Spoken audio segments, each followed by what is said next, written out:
Hey guys, what's happening? Aaron here.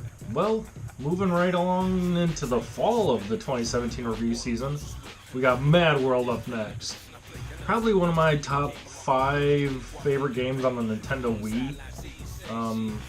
Granted, that's not saying very much because the Wii is a piece of shit, but it's one of Platinum's better games that they released in the last 5 to 10 years or so, because this actually came out quite a while ago at this point. It's completely fun, totally over-the-top violence. It's just, go play it, okay? Just go play it. As always, thanks for watching.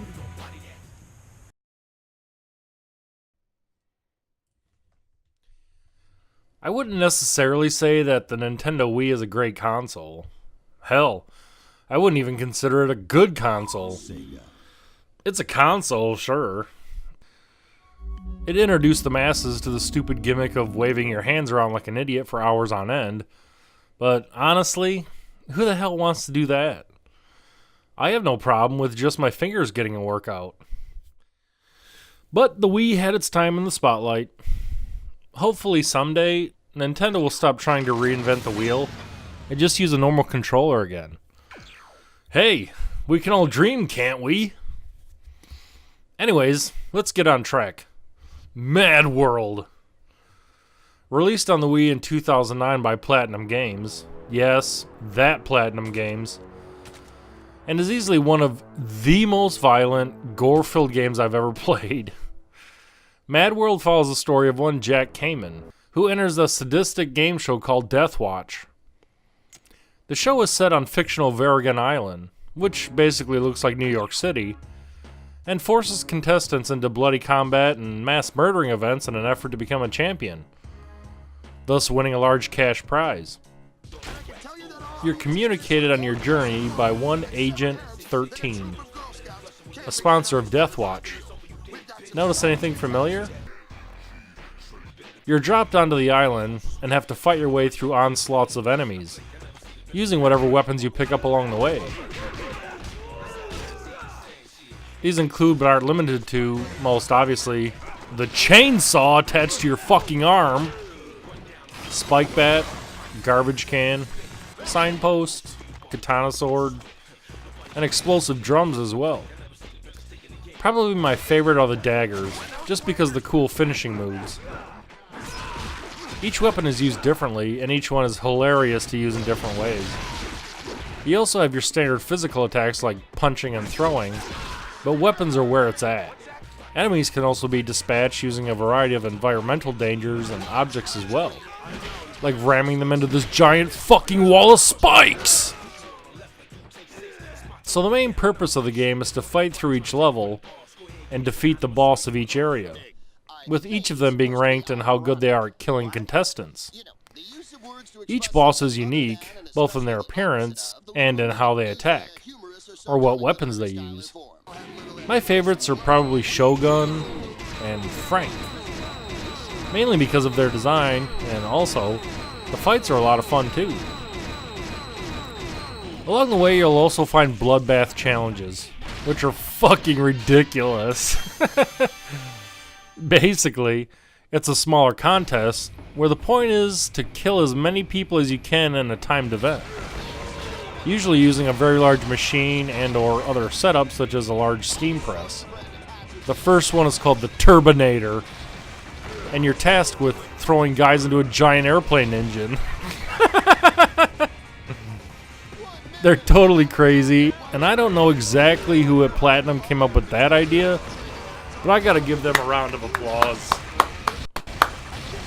On the visual aspects of the game, I assume you've probably noticed by now that this, visually, is not your normal cup of tea. The game features a very distinctive black and white noirish comic look, with story elements and events almost being blocked like a comic book. The characters, items, and environments are simply designed. Remember, this is the Wii, not exactly a lot of horsepower. But because Platinum Games use this visual style, the game looks pretty damn good. There's even comic-style words that pop up when attacking enemies, like whack and stun. This was one of the main aspects of the game that first attracted me into playing it. It works very nicely, especially when primarily the only color you see in the game are the huge amounts of blood flying everywhere. The copious amounts of blood in this game are awesome! I still to this day can't seem to figure out how a game this completely and totally violent made it past the Nintendo quality or censor people. It just blows my mind. Especially when you throttle up the double chainsaw. Every fucking ride, that's why I have hardwood floors. It's always nice to get some fresh carpet.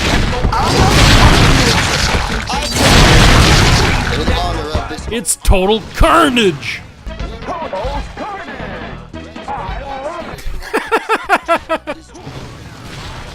Or ramming a street pole sign into the side of someone's head. Like, are you fucking kidding me? The environments also have been very well designed, and while I did say they were simplistic, visually they look great. You would never think the game would be even capable of running on the Wii, but Platinum Games pulls it off. Another good example of how, using a clever art style, a game development company can make you think the game was produced using a lot more system horsepower than it actually was. The audio, surprisingly, is also very well done, with lots of great sound effects and music throughout the game. Slicing sounds, heads smashing, and mechanical sounds are all on point, and none of them sound cheap or crappily made. The music is mostly on the hip-hop side, with various other influences as well, such as heavy metal. The voice work is top-notch, with all the voice actors completely matching their characters on screen. One thing to note is the announcers. Oh my god. Are they fucking hilarious or what? Co-commentator Chris Creedy, I'll be giving you a slay-by-slay account of tonight's bloodbath. With access to the more than 10,000 cameras in this city, you can be sure not to miss a single disembowelment or brutal action.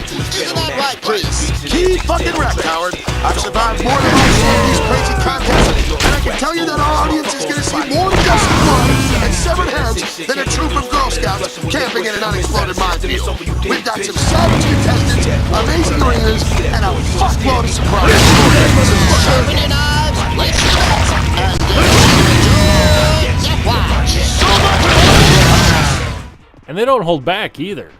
This vocal tag team are responsible for saying some of the funniest things in the entire game. One of my favorite quotes from them has to be, They say discretion is the better part of valor. I say discretion is the better part of being a fucking pussy. if one of the announcers' voice sounds familiar, that's because it probably is, as one of the announcers is John DiMaggio, better known as the voice of Marcus Phoenix from the Gears of War series, and Bender from Futurama. Overall, Madworld is one of those games that I'm still surprised nowadays that more people don't know about it, or haven't even played it before. Granted, the Wii was sold more as a casual gaming system, and many of the hardcore gamers didn't really give it much props considering it was so underpowered for the time. The combination of violence, brutality, over-the-top gore, fun soundtrack, and hilarious characters makes this definitely one of my favorite games for the Wii. And I didn't even really like the Wii even though I owned one once upon a time. It's a shame the game was Wii exclusive and has never been ported to any other platform or system, because I think if it got a broader release on different platforms, especially PC, and the controls were reworked, it could do very well. Yes, I know that the motion controls are a part of the control scheme, especially in boss fights, but come on. They could easily remap the movements to simple button combinations or even make QuickTime events instead. Anything is possible. Thanks for watching. Thanks for subscribing. Rev up your chainsaw and go check it out. And you don't care, just as long as they go away. They changed their name to Artist when they realized that brain-dead booger eaters wasn't going to fit on their business cards. They only had one guy as the blood effects designer? He must have been working 24/7. You know, the interface designers are... Interface designers? How the hell did you get that job? I said interface, not in her face. Don't care. I'm already getting my resume ready.